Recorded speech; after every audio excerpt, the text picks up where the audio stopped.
My name is Dan Rose. This is the Bonner County Central Committee LPOSD forum.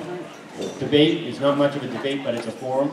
Just a little bit of the ground rules. The first 36 minutes are going to be the candidates giving their positions where they are. They get 6 minutes total. They can use the time to speak to you, or they can ask questions and interact with you. That is their time. They can do whatever they want in that 6 minutes. After that, we will move into questionings from the audience. There'll be one question per person from the audience until everyone gets the right to ask a question, which I don't think we're going to get through. So if you do get selected for a question, you will probably only get that one question, so make it good. The event tonight is being sponsored by the Bonner County Central Committee. We believe that that having the most amount of information to make your choice in an election is pivotal, and the several civic groups and medias around the city and the county are engaging in several of them. I know KRFY is doing interviews. The Reader is going to do one next week, I believe, and we have this one. So tonight we have with us Keith Rutledge is going to be the timer. At 30 seconds left in the responses, there will be a red light that shines. That'll give you candidates 30 seconds to close up with whatever comments you need to make. In the last 10, 15 seconds, it'll start blinking, and that means you're really running low. If the candidates make reference to another candidate in their answers, and another candidate wishes to make a clarification based on their name or their title or the specific reference to the other candidate, all you have to do at the end of their time is raise your hand for a clarification moment, and you'll get 20 seconds to make a clarification if your name or a position was not correctly stated. Okay? So they do get the right to rebut should there be something false that gets put out, or just not correct. That's their choice, and Sage Dixon is the judge tonight. He'll be listening for the reference to another candidate in their speaking, and if that other candidate wishes to be heard, Sage will make that decision. Ground rules. This is a private event. It's sponsored by the Bonner County Central Committee. If you have red or green cards, I'm telling you now, you'll be asked to leave if you put them up. If you don't leave, I will call the sheriff's office. It's not fair to the people behind you to not be able to see what's going on because the cards are being raised. So if that's going to be the case, I'm telling you right up front,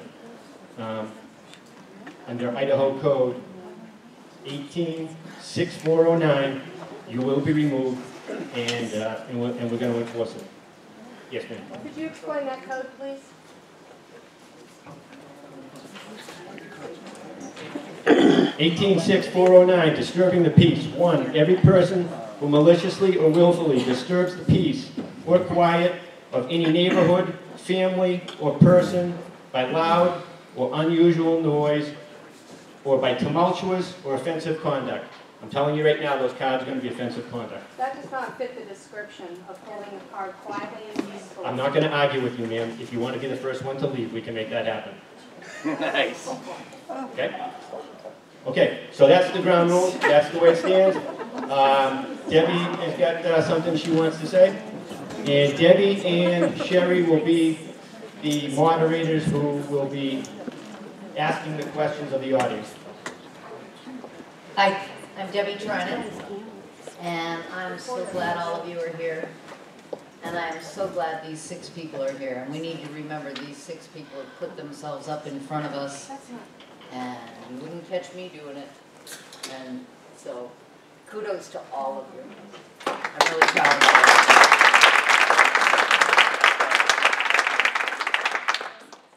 So, there's been some misunderstandings in town, and some rumors and all sorts of buzz flying. And I talked to Ben Olson today, and he wanted to get up and say a little something to all of you. So I'm going to give the microphone to Ben. Ben Olson from The Reader. Yeah, so I had a conversation with Debbie this morning. Apparently there's been a bunch of rumors that I just wanted to quell right now. The rumors are that the Reader wasn't invited to participate in this forum. Also rumors said that we declined to participate in this forum for political reasons. All that is true and all that is false. There's a big misunderstanding that happened. I've been on vacation in Vietnam for a month. I left the Reader with my editor Cameron Rasmussen, who did receive an invitation to moderate this forum. Cameron said he couldn't because of scheduling conflicts. He covers the city council meeting in Sandpoint Wednesday night. The problem lied with Cameron forgetting to tell me that the invitation was extended. So the invitation was extended. If I had gotten that information, of course I would have accepted. I support transparent democracy in all of its facets. So just to make sure this event is all about them, I just wanted to make sure everybody knew that. So if there's any questions, you can ask me after the forum. Thanks, Ben. Okay, let's get this circus started. Each one of the candidates gets 6 minutes to use however they want. And we had them all throw a dice, and Gary is number 1.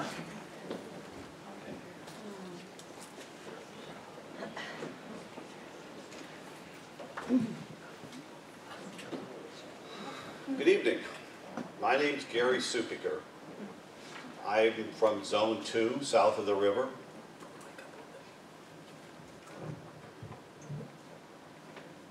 And I'd like to explain to you a little bit about why I seek this position. I'm a 25-year resident of Bonner County. My wife and I have raised 3 children. They've all gone K-12 in this district. They've all thrived. They've done more than thrive. They've excelled in this district. And now have gone on to college and beyond and are seeking their own careers, their own path, none of which would have been possible without the support and the education they received in this district to begin with. So in recognition of that, and to give back to this community, I have tried to stay active in education. And I want to serve the school board to ensure that future generations of Sandpoint children could have the same opportunities as my children have. Now I'd like to ask you, what's the most terrifying words in Sandpoint? What this election comes down to. The most terrifying words in Sandpoint is the school district is seeking another levy. What this election, what this whole forum is about is we have a group of people that support the district and support the levies which are necessary to maintain the district. And then we have another group of people that follow another path, aren't as supportive of the levies, think that the district should be reduced in size and that there's a lot of waste and inefficiency in the district. I want to tell you that my experience is that I think our district is thriving. I think it's doing well. I want to cite some of the accomplishments of our district. Our Sandpoint High School was just named, I think last week, as one of the top 2 high schools in the state of Idaho by the U.S. News and World Report. We're not talking about just public schools or just 4A schools. We're talking about private schools, parochial schools, all sizes, all considerations. We're in the top 2. I think that's a credible accomplishment. Our school sends 65% of its graduates, currently sends 65% of its graduates to college. That's above the state average of 51%. So I think we get a good grade there. Our high school's average SAT composite score is 1041. That, according to this college board, that puts 71% of our students as, quote, college ready. This compares to the state average of 1,002, 62% college ready. So here again, we're significantly above the state average. We graduate 96% of our incoming freshmen. 96%. That's huge. That's huge. You know, that is an incredible accomplishment that very few, I don't know if any other high schools in the nation can model.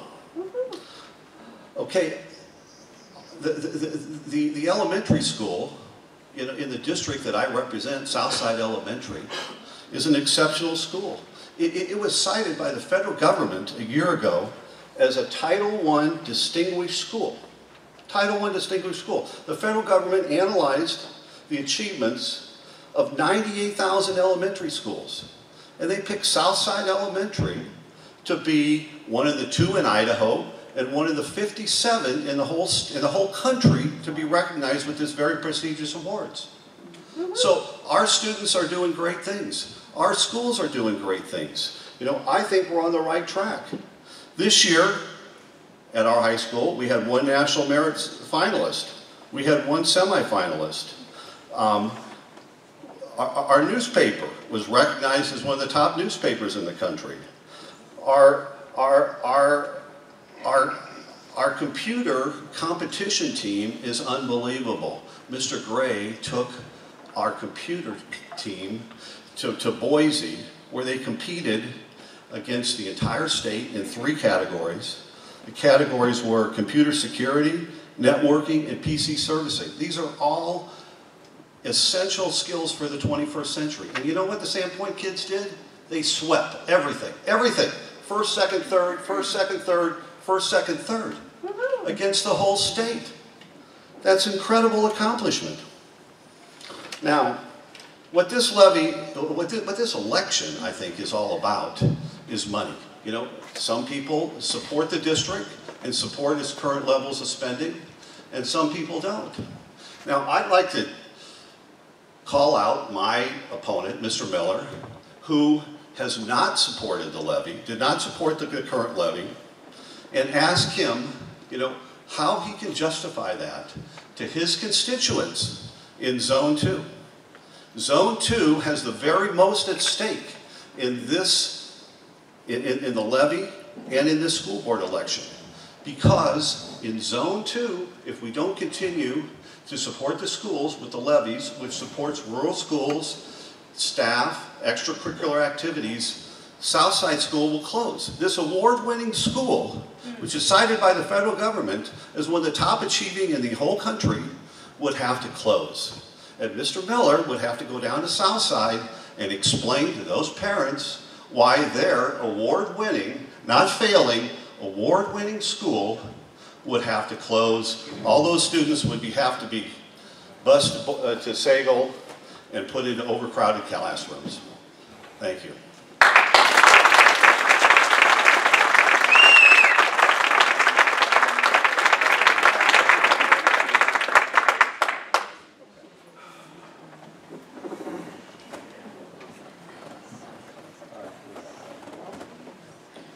Hi, my name's Richard Miller. Oh, Wait.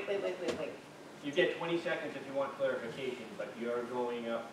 Victoria is I should is next. I'm not next? No. So if you want to have your 20 seconds to reply to what Gary said about. No, I'll wait. Okay. Sit down. That takes the pressure off. Take your seat, sir. My bad. Okay, Victoria, you get the next 6 minutes. All right. Good evening, everyone. My name is Victoria Zyshek, and I am running for Lake Ponderay School District Trustee from Zone 3, and I'm really pleased to see all of you here tonight. I've been very active in local organizations in our area for many years, and I understand the value of quality public education. My children and myself all went up through the public school system, and we all have degrees from public universities. As a parent, I felt it was my duty to my children and my community to be involved in their education. I was a regular volunteer in their classrooms and for their booster clubs. I served on the board of the parent-teacher organizations. And when they were in high school, I was on the Principal's Advisory Board. Now, the trustee position requires the ability to work with others and come to consensus even when there are differences. I have the board experience that is so important in that regard. I am a past member of the board of Angels Over Sandpoint. I'm currently in my 7th year on the board of Bonner County Republican Women. I serve on the Bonner County Republican Central Committee as the Baldy Precinct Committee Woman and as their state committee woman. I serve on the Local Emergency Management Planning Committee for Bonner County, and I'm an associate member of Priest Lake Search and Rescue. So you can see I have a lot of passion about our community here, and I want to keep it the wonderful place that it is. Now, I am a huge supporter of the public school system, and I understand that the district is really in the service business. It primarily serves the students and their parents, but it also serves the whole community. A good school district attracts good businesses that bring in good jobs, and that enhances the economic value of the community. And it also, especially in our area, the schools in the rural area are a community hub, and that's very important. Now, I'm for the best education that our district can afford. I understand that the district needs the help of the taxpayer in the form of levies to keep that top-level education. At the same time, I'm for taking a fine-tooth comb to the budget to see where our dollars are best spent and where we can save. How can we do more with less? The proper attitude and understanding can really make a difference here. And unfortunately, there is a lot of discord in our community right now. And actually, the reason that I decided to step up and run for this position was to help heal that, to open communication and create the brightest and most sustainable future for our district. Discord is very unproductive, time-consuming, and can prove to be very expensive. My leadership and problem-solving skills can really help in this area. So smart planning. Smart planning includes regular maintenance on our buildings and equipment and facilities. I likened it to regular car maintenance. It's much less expensive to get your oil changed than to have your engine burn up and you have to buy a new car or a new engine. And another idea I have is to assign someone to do the centralized purchasing for the whole district, the 12 schools and the administrative buildings. This is something they've started at Bonner County, and I think it's saving the county money. Doing that, it would be more cost-effective and efficient than each school doing their own purchasing through the district bookkeeper. And of course, my passion is really adding more vocational training to our schools. I think we're doing a really fantastic job of getting those kids who are college bound, but let's not leave behind the kids that maybe want to go straight into the workforce and bring back the workshop and carpentry, auto shop, and other things like that. So I'm going to leave it at that, and I think I have time for 1.5 minutes. You can take questions if you want. If there's time for question. Well, anyway, thank you for being here. That's a little bit about myself. That's not a whole lot. I have a website. You can go to votevicc.com, Facebook page. So, and please feel free to contact me if you have ideas. Oh, okay. Or, you know, criticism or want to enlighten me. You know, always things can change once you get into office and see things differently. So. I thank you, and I appreciate being here tonight.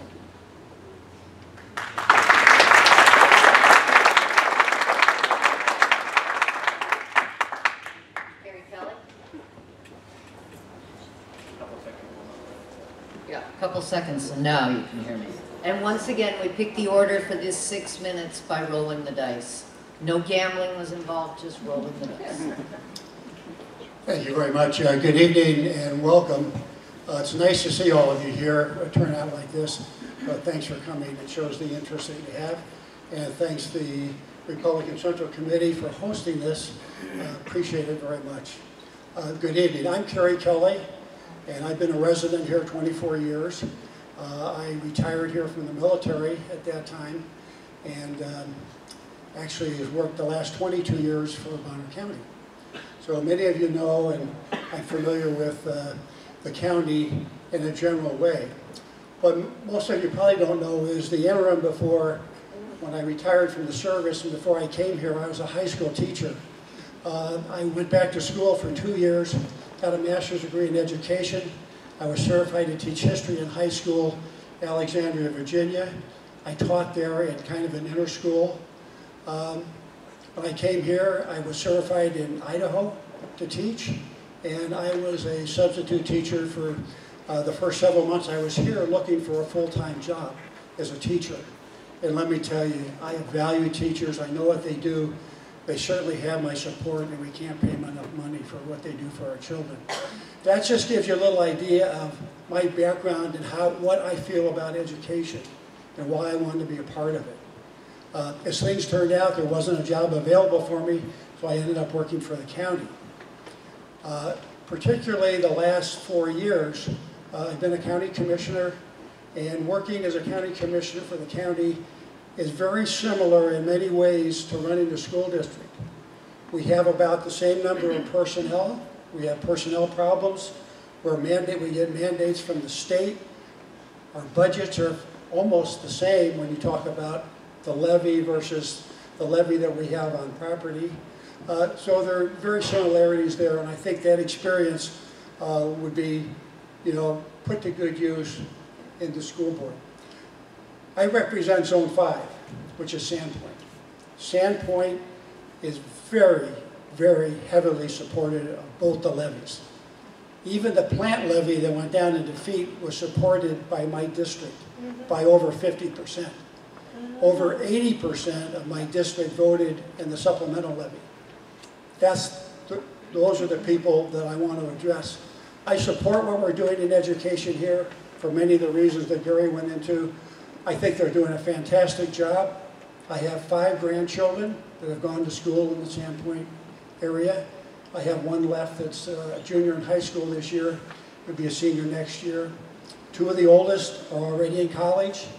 Another one will be going to college next year. One after that will be going to college. So I've been kept up on what's going on in the school through my grandchildren and their parents. And I think they've been doing a wonderful job. They certainly have my support, and if I'm elected as a trustee, that's what I'm going to focus. Now, we have limited funds, and one of my main jobs as a commissioner was putting together a budget.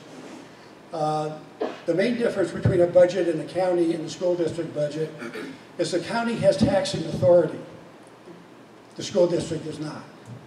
They have to go to the people for a levy for any extra money. The rest of the money comes from the state, 60%, 10% comes from the federal government, and the rest has to be by levy. So sure, we need to take a look at how we're spending, and we need to take and put money aside for either reserves, emergencies, or for capital expenditures. Our facilities need work, and I think the plant levy pointed out that we have some schools that need to be rehabbed or replaced. If I'm elected, I'm going to put together and work toward a long-range goal, maybe over a period of 6 to 10 years, to gradually take care of our infrastructure. It needs to be done, but it needs to be done gradually, incrementally, well-planned, and have the community involved from the very beginning. Also, when it comes to budget, I like to say, I think we need to bring the public into the arena a little bit sooner on the budget, either a levy budget or for a regular budget. I was looking through some notes I had for the county. For a county budget, we give 2 months of workshops almost every day of every fund manager that's open to the public. This is before the numbers are crunched or anything else for people to get in at the ground floor. Once it's set, and once it goes to the board, it's really too late to have much of an effect. So one of the things as far as the transparency goes is try to make it available to the public at an earlier stage so they can have input. Whether it's the activities budget, which has to do with all your extracurricular activities, sports, and things like that, That's the time to get on it and make an impact, rather than when the budget is put together and it's given to the trustees. So there are a lot of things we can do, and we can do better, and I'm for that. Overall, student achievement, that's number one. I think just our students are doing great. They can do better. What we really need to do is make sure every student has the opportunity to develop to its full potential. That's what I want to do, and that's what I want to see. So, if you live in Sandpoint, on May 16th, I would appreciate you considering me. Thank you.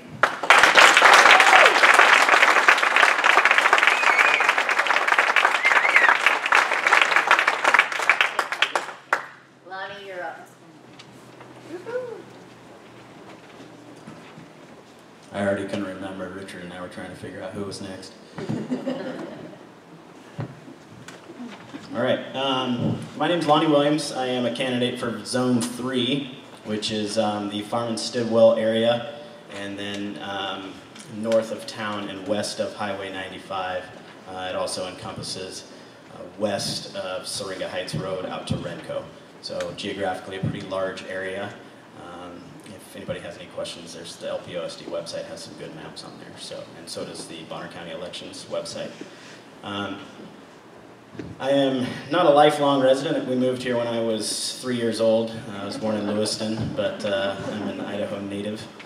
With the exception of a few years when we lived in Coeur d'Alene in elementary school, I've called Sandpoint home my entire life. I've been passionate about this community since I can remember. I was always involved in extracurriculars all through school, mostly sports, but also a few other clubs and activities. And one of the main reasons that I'm running is because I feel that that's in jeopardy. And I feel that it is hugely important for us to preserve our extracurricular activities because it's so helpful to our student body in garnering success. I'm a product of the LPOSD, so is my wife. We both went on to college. We were able to move back and start careers here. I work at Sandpoint Title Insurance with my dad. I've been there for 8 years since coming back from Gonzaga University. And so I also look at our school system in terms of what does it do for our community as a whole and our economy. One of the main questions that a lot of people in our industry get, being the real estate industry, if somebody's moving here, they're going to ask, what are the schools like? If you've got kids that are in school and say you get a call from Coachella or Lighthouse, hey, we want to move you out here, they're going to ask, what are the schools like? And if the schools are rubbish, they're not moving here.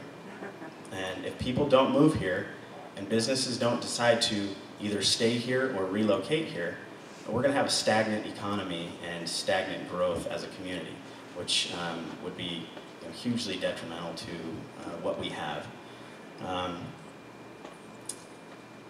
When I came back from college, I immediately got into community service the way that I knew how, and that was through soccer. I was coaching both the high school level, men's and women's, as well as Sandpoint Strikers. That's always been a passion of mine, coaching and giving back. It's a huge time commitment, and I don't have a dog in the fight necessarily. I don't have children, but I feel that it's hugely important that we offer these activities to our youth, because a lot of times it keeps a kid on the straight track. Now, the other main thing about my candidacy is it's not just sports. It's all the other activities that our youth are involved in. When I was in high school, I took a robotics class. It wasn't my bailiwick, but I really enjoyed it. And I also took shop class, and these are hugely important activities that you can possibly find a young boy or girl who maybe doesn't care about school. Maybe they don't have a very supportive family life, and they just go to school and go through the motions. But if they get into a program that catches their interest, maybe they take a welding class and say, hey, this is for me. that might trigger somebody's desire to further that desire to go on to the next level. Maybe they go to a VOTEC school and make a real lucrative career and give themselves some options in entering the job force. And I think that we need to continue to offer these type of programs, as well as the academic side of things. You know, as Gary said, we have phenomenal band, we have phenomenal paper, we have math clubs that are constantly winning awards and accolades, academic decathlon, all these things where our youth are taking the next step and furthering their desire to learn and give themselves more options after high school. The other side of that, obviously, is the non-college track students. I would love to see a collaboration between Sandpoint High School or the Lake Pend Oreille School District and North Idaho College. You know, let's give another option for our youth to further their education.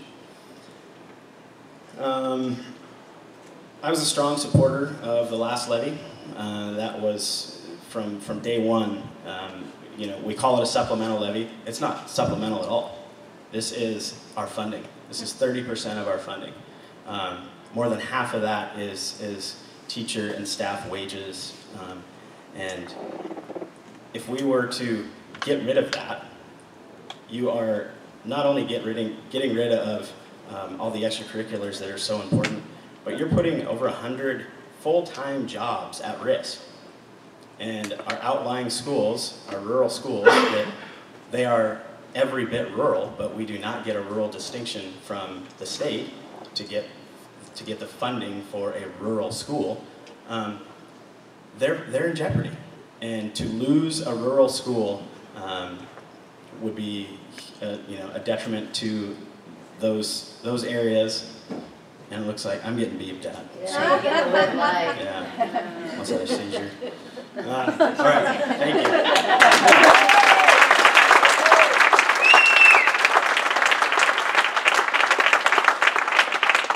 We've got Anita Perry.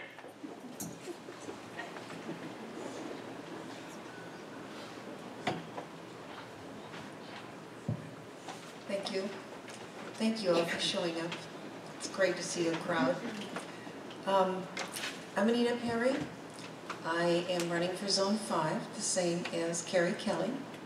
And Zone 5, as you know, includes most of Sandpoint, part of the waterfront area of Dover, Pend Oreille, and Kootenai. So it's a fairly large, it's not geographically that large, but in terms of population, it is sizable. My husband and I retired to Sandpoint 12 years ago from Southern California, but unlike a lot of Californians who move up here, we decided, no way will we be snowbirds. We like it up here. We like the seasons. We like being able to walk from our house to the lake or bicycle and enjoy all the comforts of a small town. So most of my working life was spent in the public sector. I spent 20 years as a manager a business manager in the School of Education at Cal State San Bernardino, where teachers are trained, teachers are credentialed, master's degrees in education are issued, and so I have a great understanding of what it takes to be a good teacher and a good administrator. I saw them firsthand. In my other positions in those 20 years, I was the records manager for 2 large police departments in Southern California, which, with very large staffs, I handled the budget, as I did in the School of Education. The budgets, I handled the personnel, I hired, I fired, and I was involved in a lot of communication with all levels of government, elected officials, the public certainly, and resolving problems on a regular basis, because in a police department there are a lot of issues and a lot of problems, especially with the public. I have a degree from Cal State San Bernardino in social sciences and history, and I took additional post-baccalaureate courses in public administration because that was my field of work. My degree is in the teaching track because working in a school of education, I wasn't quite sure if I wanted to keep up in public administration or if I wanted to go into teaching. So I wanted to leave my options open. In retirement, I remained interested in public administration. So when we moved to Sandpoint, I immediately began attending meetings, city council meetings. I attended some county commissioners meetings, town hall meetings, and school board meetings.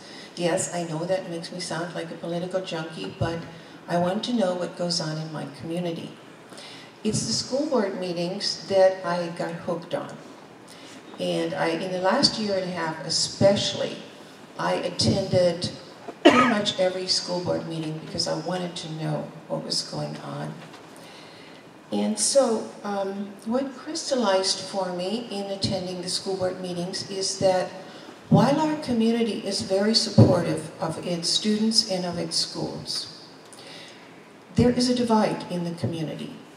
And the divide exists because I believe there hasn't been enough communication between the board, the administration, and the public. And I think the school board is in a perfect position to heal that divide. So what we want, and I think we all agree that what we want in education is for our students to be inspired to do the best. Because when they do the best, then that means they are excelling in academics, which in turn translates into good employment, and good employment translates into a good economy. And this is what we need. So, education, employment, economy. Now, in the divide that I was talking about, I think the message that people want to hear from the school district is that while we, the public, are willing to make adjustments to accommodate the school district with levies to get the best education possible for the money that we are putting out, it is that message that the school district in turn is willing to also make adjustments. That message has been lost, in my opinion. And we need to restore that because it restores the trust of the public, it restores confidence in the schools, in the school administration, and in the school board. So we need to work on that. At this time, as we all know, our society is very divided, and that's a reality. But we in the school board need to be in the front lines of healing that divide. Our school board is the critical link between the community and the schools. So I want to make sure, and the task of the school board is to be the watchdog for the community, to make sure that the education watchdog sees to it that our students are getting the best education. Secondly, it has to see to it that the fiscal responsibility is there. Six, okay. And so, how do my qualifications fit into that? Yeah. It's 6 minutes. It's up? Oh, I didn't see it. Time Sorry. flies when you're Okay. behind the podium, doesn't it? All right. Thanks, Anita.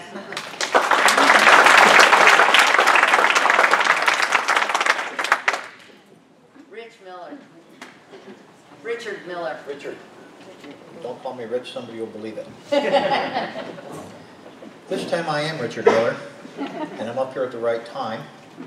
And I'm sure you all are familiar with most of the candidates and their platforms and their credentials. I'll make it real quick.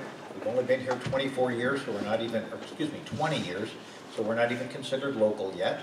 My daughter went to high school, K-12, or went to school here through the Lake Pend Oreille School District, kindergarten through senior year.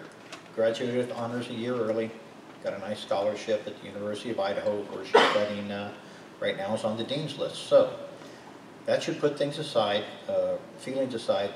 I support the school district. I think they're doing a good job.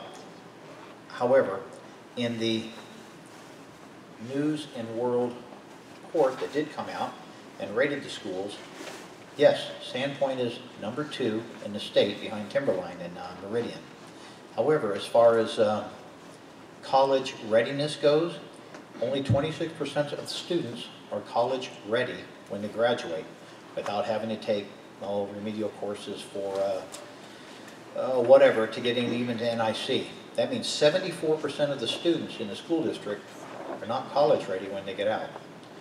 So I think it's they're underserved. Well, read it.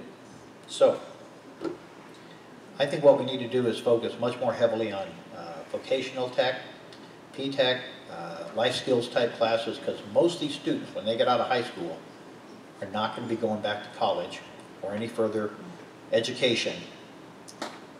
I think the statistics were 45% of the students that graduate will have one more year of education by the time they're 35 years old. These are the people that are coming out of our school district. They're going to be working in the stores, in the mills, in the county. They're going to be involved in agriculture, farming, whatever. They're the local students. I think they're underserved and we need to address it. So, rather than rambling on, I'm just going to open it to questions. Who would like to be first to assail me? Okay, back there. Mr. Miller, I think you misinterpreted the College Ready Index as Okay. the U.S. News and World Report ranking. Okay. That is a measure of the number, it's based on the percentage of students who take and pass an advanced placement course and exam Correct. when they're a senior or below. So Okay. those are kids who are already earning a college credit when they're still in high school. It is not a measure of the preparedness of kids to take college material in the future. Oh, okay. Well, it said college preparedness, so I took it at its word. Still, whether that is accurate or not, there's a large segment of the student population which are not going to be going to college. We need to prepare them to go out and be the workforce.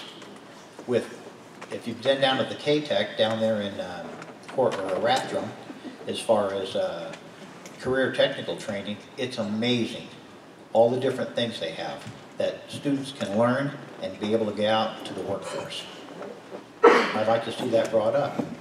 Now, as far as any other questions?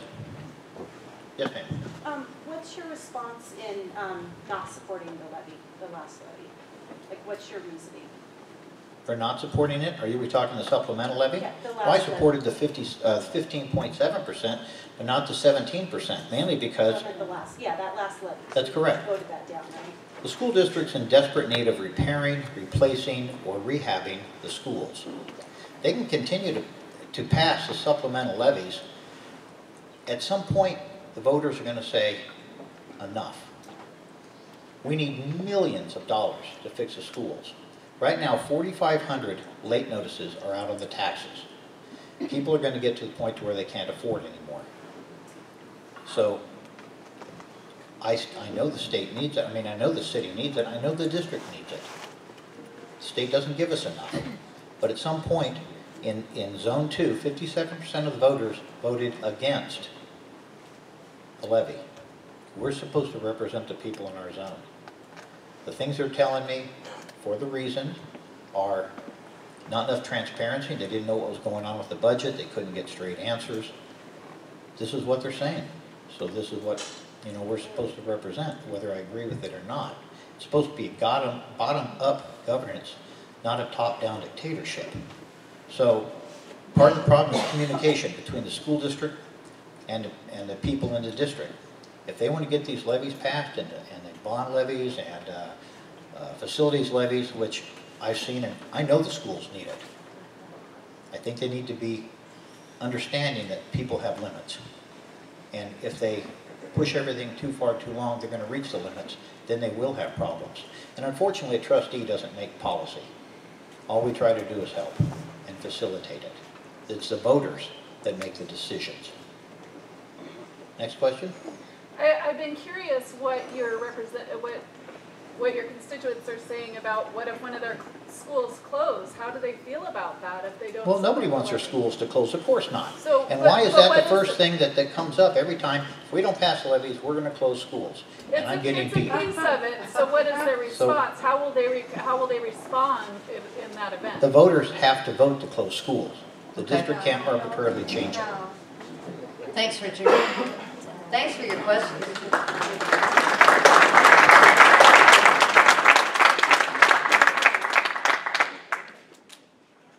That was impressive, all 6 of them.